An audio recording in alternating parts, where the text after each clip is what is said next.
नमस्कार. कोकणी थाट या आपल्या यूट्यूब चॅनलमध्ये तुम्हा सर्वांचं मनपूर्वक स्वागत.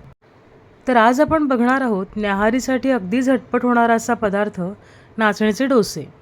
तर बरं, याचं प्रमाण मलासुद्धा माहीत नाही आहे, कारण हे माझ्या मिस्टरांनी भिजत घातलं होतं. जे काही प्रमाण आहे ते तरी अंदाजाने मी सांगते. तर नाचणीचे डोसे आहेत, त्याच्यामुळे जास्त नाचणी घेतली आहे. एक पेला वगैरे नाचणी घेतली आहे. त्याच्यामध्ये आपण तांदूळ, उडीद डाळ आणि मेथी एवढं घालून घेतलेलं आहे.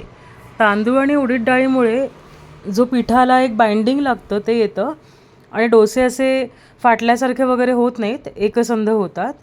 तर प्रमाण बऱ्यापैकी असं आहे की एक पेला नाचणी आहे, 2 मूठ तांदूळ घेतलेत, तेवढीच उडीद डाळ घेतली आहे 2 मूठ आणि अगदी एक छोटा चमचा मेथी घेतले. हे सर्व स्वच्छ धुवून रात्रभर भिजत घालायचं आहे. आणि आता हे वाटून घेतलं आहे मी. तर एकदम बारीक गंधासारखं वाटून घेतलेलं आहे.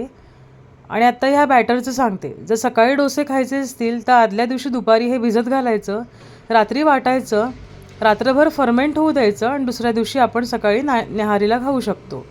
आणि दुपारी खायचं असेल तर रात्री भिजत घालून सकाळी वाटून दुपारपर्यंत फर्मेंट होऊ द्यायचं आणि मग खायचं.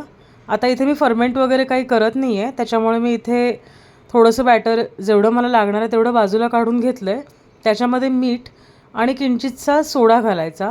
सोडा का घालायचा आहे? हलकेपणा येतो त्याच्यामुळे. जर सोडा नाही घातला तर कदाचित थोडंसं रबरसारखं किंवा वातड लागू शकतं. आणि आत्ता मी ज्या काही टिप्स सांगते त्या ध्यानपूर्वक ऐका.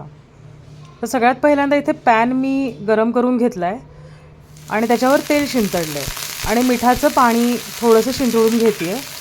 आणि हे एका सुक्या कापडाने किंवा टिश्यू पेपरने व्यवस्थित पुसून घ्यायचं. अशा प्रकारे केलं ना की तवा कितीही गरम झाला तरीसुद्धा जे आपलं बॅटर आहे ते पसरवताना एकत्र येत नाही किंवा चिकटत नाही.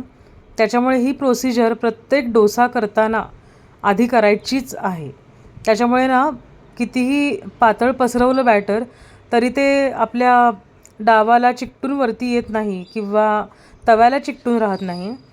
आता डोशाचं बॅटर पसरून झालं की त्याच्यावर तूप किंवा तेल, बटर जे काय आपल्याला हवं ते आपण घालू शकतो. किसलेल्या भाज्या, चीज, पनीर हे सुद्धा आपण ह्याच्यावर घालू शकतो. मी आता साधाच डोसा करते, त्याच्यामुळे फक्त तूप लावून घेतलं आहे आणि दोन्ही साईडनं व्यवस्थित शेकवून घेणार आहे आणि चटणीबरोबर सर्व करणार आहे. आता जर तुम्हाला डोसा कुरकुरीत हवा असेल तर बॅटर थोडंसं पातळ करायचं आणि जाड हवा असेल तर बॅटर आहे तसं जाड ठेवून द्यायचं. फक्त जेव्हा आपण बॅटर पसरवतो तेव्हा त्याच्यावरती थोडा वेळ झाकण ठेवून द्यायचं, म्हणजे वरनं पण शिजेल. आणि तुम्हाला म्हटलं तसं प्रत्येक डोसा करायच्या अगोदर तेल आणि मिठाचं पाणी शिंतडून घेऊन पुसून घेणं गरजेचं आहे, म्हणजे बॅटर चिकटणार नाही. तर व्हिडिओमध्ये दाखवल्याप्रमाणे सर्व डोसे आपल्याला करून घ्यायचे आहेत. हे बॅटर जर इतकं घट्ट असेल तर तुम्ही याचे आप्पे किंवा इडलीसुद्धा करू शकता. इडली करताना सेम मीठ आणि त्याच्यामध्ये कुठल्या भाज्या काही हवं असेल तर घालून घ्यायचं, सोडा घालून घ्यायचा आणि 15 मिनटं स्टीम व्हायला ठेवायची. चटणीसाठी आत्ता इथे मी खोबरं घेतलं आहे, त्याच्यामध्ये मीठ आणि साखर चवीप्रमाणे घातली आहे.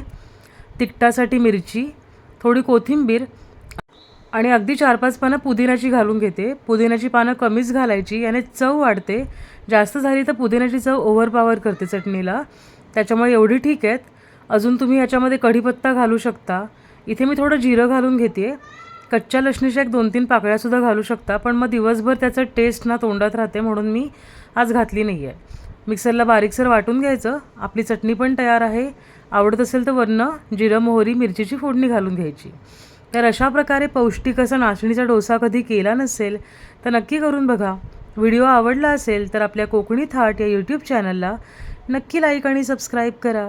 धन्यवाद.